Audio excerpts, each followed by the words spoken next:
करो। एक बात हमेशा याद रखिए, हमारा दीन किसी की हक तलफी नहीं करता। जिसका जो हक है वो हक लेना खुद शरीयत ही ने सिखाया है। एक हक की अदायगी में किसी दूसरे की हक तलफी हो जाए, ये दीन की तालीम नहीं है। हुकूकुल इबाद में एक तरफ से तकाजा हो कि मेरा हक अदा करो, लेकिन दूसरी तरफ से उसका हक अदा ना किया जाए, शरीयत में ऐसा शख्स को पसंदीदा नहीं करा दिया जाता। जिस शख्स ने कभी ज़्यादती की है, जुल्म किया है, तकलीफ़ पहुंचाई है, हमारे दीन ये उसूल सिखाता है कि अगर उसने ज़्यादती की है, तुम्हें तकलीफ़ पहुंचाई है, तो तुम भी उतनी तकलीफ़ का बदला ले सकते हो। ये उसूली बात है, ये ज़ाब्ते में बात आती है। कुरान मजीद की दूसरी सूरत सूरह बकरा आयत नंबर 194 के अंदर इरशाद बारी ताला है कि फ़मन इअतदा अलैकुम फ़अतदू अलैहि बिमिस्लि मा अतदा अलैकुम। जिसने तुम पर ज़्यादती की है, तुम उतनी कर सकते हो जितनी उसने की है। इसमें भी हद से नहीं बढ़ना चाहिए। एक तमाचे का जवाब जब आप जलाल में आए तो अब आपके तमाचे रुक ही नहीं रहे, हाँ जी। और इसी तरह एक मौका मिलने की देर होती है, फिर जनाब मैं ऐसा तुझे सबक सिखाऊंगा कि आइंदा तो किसी पर हाथ भी नहीं उठाएगा। ये भी जुल्म है, हद से आगे बढ़ना ये जुल्म है। तो इस हद तक पाबंद किया गया है कि तुम अपने हक को वापस ले सकते हो। व इन आक़बतुम फ़आक़िबू बिमिस्लि मा उक़िबतुम। कुरान मजीद की 16वीं सूरत सूरह नाल आयत नंबर 126 के अंदर फरमाया, अगर तुम बदला लेना चाहते हो तो उतना ले लो जितनी तकलीफ़ तुम्हें पहुंचाई गई है। ये एक उसूली बात है। वजज़ाउ सय्यतिन सय्यतुम मिस्लुहा।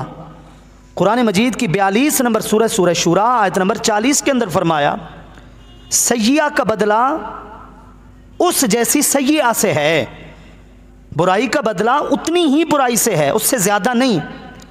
ये सारी चीज़ें इजाज़त में हैं, लेकिन जहाँ फरमाया कि तुम अगर बदला लेना चाहते हो ले सकते हो, साथ ये भी फरमाया वला इन सबरतुम लहुव खैरुल लिस्साबिरीन।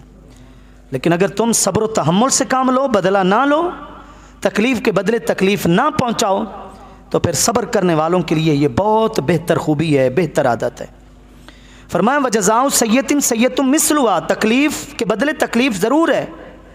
जिसने ज़्यादती की है तुम ज़्यादती उतनी कर सकते हो, लेकिन फ़मन आफ़ा, जिसने माफ़ कर दिया, व अस्लहा, इस्लाह कर ली, फ़अज्रुहु अलल्लाह, तो अब वो जाने, अल्लाह जाने, और फिर इस नेकी का बदला जाने। बदला बताया नहीं है, फरमाया फ़अज्रुहु अलल्लाह, मैं जानूँ, मेरा बंदा जाने और इस नेकी का अजर जाने। ये एक अंदाज़ है फजीलत बताने का। तो देखिए, एक है उसूली रवैया कि किसी ने तकलीफ़ दी है, दीन हमें हक़ देता है कि हम अपनी तकलीफ़ का बदला ले सकते हैं। लेकिन एक है इंसान की इंसानियत का आला मेयार। जब हमारी ख्वाहिश होती है ना कि हम रब की बारगाह में मंजूर हो जाएं, रब अपना ख़ास करम, अपना ख़ास फ़ज़ल हमारे ऊपर फरमा दे, तो याद रखिए फिर उसके तकाज़े भी बढ़ जाते हैं। आप अगर अल्लाह की बारगाह से बदला बड़ा लेना चाहते हैं ना, तो फिर बड़ी आजमाइश झेलने के लिए भी तैयार हो जाए। इन्ना उज़्मल जज़ा मा उज़्मिल बला। बड़ी आजमाइश जितनी होती जाएगी, इनाम भी अल्लाह की बारगाह से उतना ही बड़ा होता जाएगा।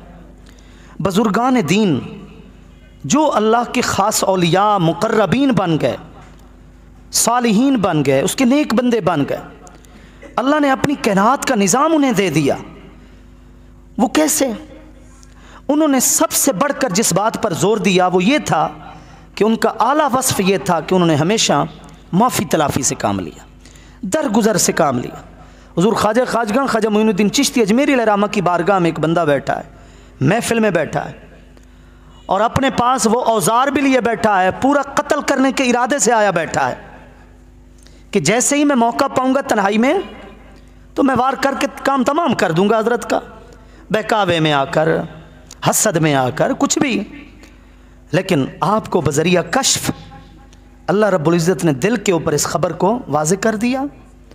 आप जब तन्हा आए ना उसके पास, तो फरमाया भाई जो सोच कर आए हो मैं तन्हा हूँ, वार करना चाहते हो वार कर लो, अपनी ख्वाहिश पूरी कर लो। वो चूँकि बाज़मीर था, बात मैंने की ना बाज़मीर होने की, वो कदमों में गिर गया, उसने माफ़ी मांगी, उसने कहा मुझे माफ़ कर दे। आपने फरमाया हम तो तकलीफ़ देने वालों को भी माफ़ करते हैं, तुमने तो अभी तकलीफ़ दी ही नहीं है, तुमने तो अभी इरादा किया था ना, तकलीफ़ तो दी ही नहीं है, लेकिन हमें कोई तकलीफ़ भी दे तब भी हम माफ़ कर देते हैं। उसने सिरे के चाहते ना जे यारी होवे उठा वाले नाल ते घरां दे दरसाल ते दरवाजे ज़रा उच्चे ते वड्डे रखने पाउंदे। अब अगर मेयार ये बनाना है ना कि बारगाह इलाही में जनाब हम मंजूर हो जाएं, तो फिर इस तबीयत से लड़ना पड़ेगा, या अपनी अनाउंस से फिर जिहाद करना पड़ेगा। मुंतकिमुल मिजाज आदमी कभी अल्लाह की बारगाह में मकबूल नहीं हो सकता, क्योंकि अल्लाह अपनी अता के दरवाज़े नरम मिजाज के ऊपर खोलता है। इन्नल्लाह ताला रफ़ीक़ युहिब्बुर रिफ़्क़ा व युअती अला रिफ़्क़ि मा ला युअती अला उनुफ़ी।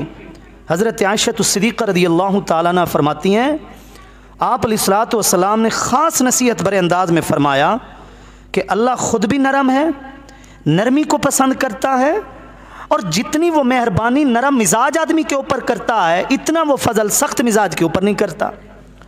बल्कि ये तक रिवायत मिलती है कि ला यदखुलुल जन्नता अल जव्वाज़ु वलल जाज़रिय्यु, जो बदगो है और बद मिजाज है, सख्त मिजाज है, जन्नत में दाखिल नहीं हो सकता।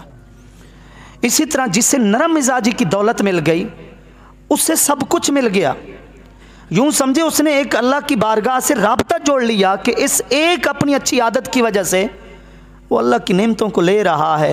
अगर उसकी तबीयत नरम हो जाती है, अगर उसका मिजाज नरम हो जाता है, एक है नरमी मजबूरी में करना कि यार मैं आया तो था तेरे से बदला लेने, बस तू था एक ऐसे शख्स के पास बैठा था, बस उस शख्स को देखकर फिर मैंने तुझे छोड़ दिया। आज मैं बताता तो सही कि जो तेरी ज़बान से लफ्ज़ निकले हैं मैं इसका इंतकाम कैसे लेता हूँ, बस तेरे साथ जो एक आदमी था ना, मैं उसका लिहाज रख गया।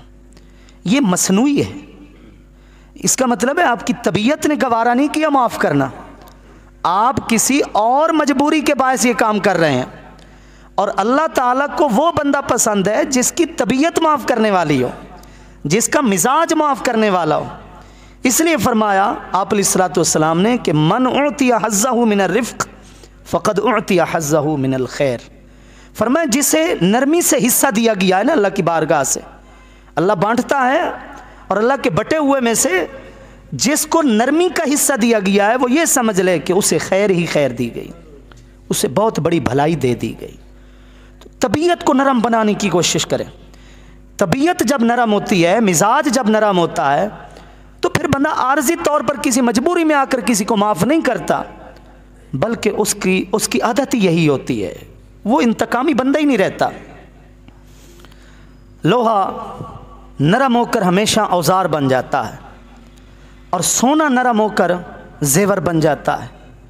मट्टी नरम होती है तो हमें फसल देती है, आटा नरम होता है तो हमें रोटी देता है। इंसान भी तब इंसान सही मानों में बनता है जब उसका दिल नरम हो जाता है। आप मालूमात इकट्ठी करें, आप ख़ुद गौर करें फिर इस मामले में कि वो जानवर जिनकी तबीयत में चीरना फाड़ना है वो हराम है हमारी शरीयत में, वो ख़ुद भी हराम है, वो खाते भी हराम है। वो परिंदे जो अपने पंजों से शिकार करते हैं, चीर फाड़ कर अपनी ग़िज़ा लेते हैं, चाहे वो शाहीन है, उक़ाब है जनाब, लेकिन वो हमारे दीन के अंदर हराम है। वो खाता भी मुर्दार है। लेकिन जो घरेलू पालतू जानवर हैं जिनका हम गोश्त खाते हैं, उनके अंदर नरमी है, उनके अंदर इंतकाम नहीं है, उनके अंदर बदला नहीं है। और वो परिंदे जो दाना चुगते हैं वो भी नरम मिजाज हैं, अल्लाह ने उनको अपने दीन के अंदर हलाल किया है। तो किसी भी मामले में अल्लाह ताला सख्त मिजाजी को पसंद नहीं करता, वो नरम मिजाजी को पसंद करता है, वो इनकिसारी को पसंद करता है, वो सख्ती को पसंद नहीं फरमाता। इसका बेहतरीन तरीका क्या है? हमारी तबीयत नरम कैसे होगी, हम ठंडे कैसे होंगे, हमारा गुस्सा काफूर कैसे होगा? एक आदमी है वो कांप उठता है जब उसको गुस्सा आता है, कुछ भी बक जाता है, हत्ता कि नऊज़ुबिल्लाह कलमा कुफ्र भी लोग बक जाते हैं, अच्छे भले लोग, नमाजी लोग। वजह क्या? जना मुझे गुस्से पे कंट्रोल नहीं है। नहीं भाई, ये रियाजत से है, ये मश्क से है। बेहतरीन तरीका ये है कि आप अपने आप को कुरान और हदीस के ऊपर पेश कर दें, यानी अल्लाह ताला और उसके महबूब की बारगाह में अपने आप को पेश कर दें। आप कहें कि मैं गुस्सा उस वक्त करूँगा और उतना करूँगा जिस हद तक मेरे रब ने मुझे इजाज़त दी है, मैं उससे आगे नहीं बढ़ूँगा जहाँ मैं अपने रब को नाराज़ कर बैठता हूँ। मैंने अभी जो मिसाल दी है कि यार मैं आया तो था तुझे तेरा हिसाब किताब बराबर करने, लेकिन तू एक ऐसे आदमी के साथ था कि बस मैंने तुझे छोड़ दिया उस आदमी की वजह से। अगर बंदा एक बंदे की वजह से बंदे को छोड़ सकता है तो फिर ये आदमी अपने रब की खातिर क्यों नहीं किसी को छोड़ सकता? कमाल है।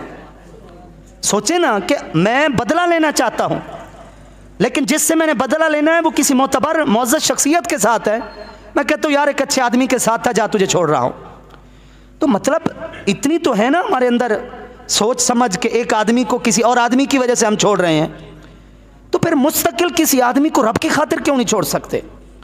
किसी को माफ़ ही करना है तो बंदे की खातिर क्यों माफ़ करते हो यार? माफ़ ही करना है तो रब की खातिर माफ़ कर दो। कुरान मजीद की 24 नंबर सूरह नूर, उसकी आयत नंबर 22 के अंदर बड़ा एक फ़िक्र अंगेज़ आयत का जुमला है, बड़ा फ़िक्र अंगेज़, यकीन कीजिए। मैं कह रहा हूँ ना, अपने आप को अल्लाह की बारगाह में पेश कर दीजिए। मुझे एक शख्स कहने लगा कि जनाब ये जो आपका आज का मौजू है, हमारे दोस्त है मेहरबान है, आज का जो मौजू है ना माफ़ करने वाला, चूँकि वो मैंने अपना व्हाट्सअप के ज़रिए दोस्तों को कभी अहम मौजू हो तो इत्तला दे देता हूँ भाई आज के खुतबे का ये मौजू, तो उसने पढ़ लिया था। तो जो मुसलसल ज़्यादती करता है, एक बार भी हम माफ़ करते हैं, दूसरी बार भी माफ़ करते हैं, लेकिन वो मुसलसल ही ज़्यादती कर रहा है, क्या करें? उसको कैसे माफ़ करें? मैंने कहा क्या हम अल्लाह की बारगाह में मुसलसल ज़्यादती नहीं कर रहे? क्या हम मुसलसल तौबा नहीं तोड़ रहे? लख बारी मैं तौबा की थी मैं हाँ बेएतबारा, हम कहाँ के मोतबर हैं? हमने न जाने कितनी बार तौबा की और अगले दिन तोड़ डाली, तब भी तो अल्लाह तो माफ़ कर रहा है ना। असल तो यही बात है, असल यही बात है कि आप रब की रज़ा की खातिर ही जब आपको माफ़ करना है तो फिर गिन गिन कर क्या? हाँ, अगर एक शख्स ऐसा है कि आपके माफ़ करने की उसके दिल में कदर नहीं, आप उसको उसके हाल पर छोड़ें, खुदा से उसके शर से बचने की दुआ मांगे, छोड़ दें आप उसको। मैं कह रहा हूँ कि सलाम नहीं छोड़ें। सलाम छोड़ने की एक बहुत ही को मुस्तस्ना सूरतें हैं, ये जो शरी वजह हैं, अल्लाह ताला की इज़्ज़त नामूस, उसके महबूब की इज़्ज़त नामूस, इस तरह के मसाइल हैं। आम हालत में जो हमारे झगड़े होते हैं ना, उनमें सलाम नहीं छोड़ना चाहिए। आप सलाम कर लिया करें, आगे आ जाए, सामने आ जाए, लेकिन आप उसको उसके हाल पर छोड़ दें। उसके दिल में अगर आपकी माफ़ी की और मेहरबानी की कोई कदर नहीं है तो कोई बात नहीं, छोड़ें उसको उसके हाल पर। लेकिन बात यह है कि माफ़ जब भी करें रब की खातिर करें। बंदे के लिए क्या आपने माफ़ करें, मैंने उसकी खातिर की नहीं भाई। तो मैं बोल रहा हूँ वो जो कुरान की एक आयत है ना, उसका एक जो जुमला है वो इसी हवाले से हमें बेदार कर रहा है। इरशाद फरमाया फलयाफू वलयस्फहू अला तुहिब्बूना यगफिरल्लाहु लकुम। मैं इसका तर्जुमा सुना रहा हूँ, सुनिएगा। मेरे अल्लाह ने फरमाया लोगों को चाहिए कि लोग माफ़ करें एक दूसरे को, लोगों को चाहिए कि लोग एक दूसरे के साथ दरगुजर से काम लें। आगे फरमाया अला तुहिब्बूना यगफिरल्लाहु लकुम, क्या तुम पसंद नहीं करते हो कि अल्लाह भी तुम्हें माफ़ करें? लोग माफ़ करें, क्यों? क्या तुम पसंद नहीं करते हो कि अल्लाह भी तुम्हें माफ़ करे? तो जब हम पसंद करते हैं कि हमें अल्लाह माफ़ करे, तो अल्लाह फरमा रहे जैसे तुम पसंद करते हो कि मैं तुम्हें माफ़ करूं, तो फिर तुम्हें भी एक काम करना पड़ेगा कि तुम्हें भी एक दूसरे को माफ़ करना पड़ेगा। ये बहुत बड़ी तालीम है। तो जब इंसान अपने आप को अल्लाह और उसके महबूब की बारगाह में पेश करता है, उसका गुस्सा भी शरी होता है, उसका माफ़ करना भी शरी होता है, उसकी मोहब्बत भी शरी होती है, उसकी नफ़रत भी शरी होती है। हमने